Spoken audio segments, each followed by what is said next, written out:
The precise idea actually came about during the afternoon of 2nd December 2019, on the occasion of a working visit to Brussels by then Ambassador Miguel Albero, at the time Director of Cultural and Scientific Relations of the Spanish Agency for International Cooperation for Development, to whom the cultural and scientific attachés, or services of Spain's embassies directly report.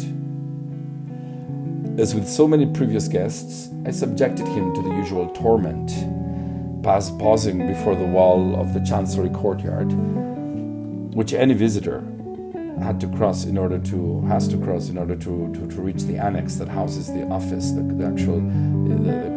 cultural and scientific section of the embassy, and what we call the Spain Arts and Science Lab in Belgium, or the Lab, this exhibition and multimedia space, to find out whether our visitor, I would do this, this ritual to find out whether our visitor also sensed the inquiring presence that I had always felt, this wall speaking to me, wanting to be intervened somehow.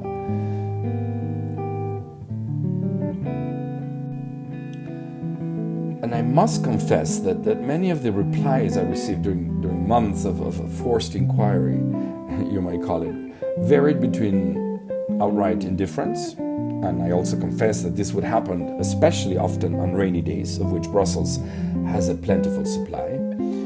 A certain degree also of interest in the upkeep of the immediate surroundings, noticeably affected by the office block building site next door that we referred to earlier. And also comments along the lines of, well, you could definitely do with a coat of paint, white, of course.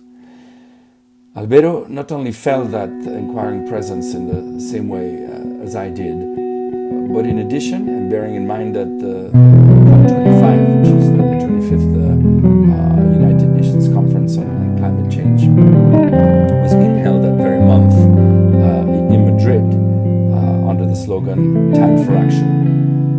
And thus he proposed a clear and precise public art theme. It has to be a wall against climate change.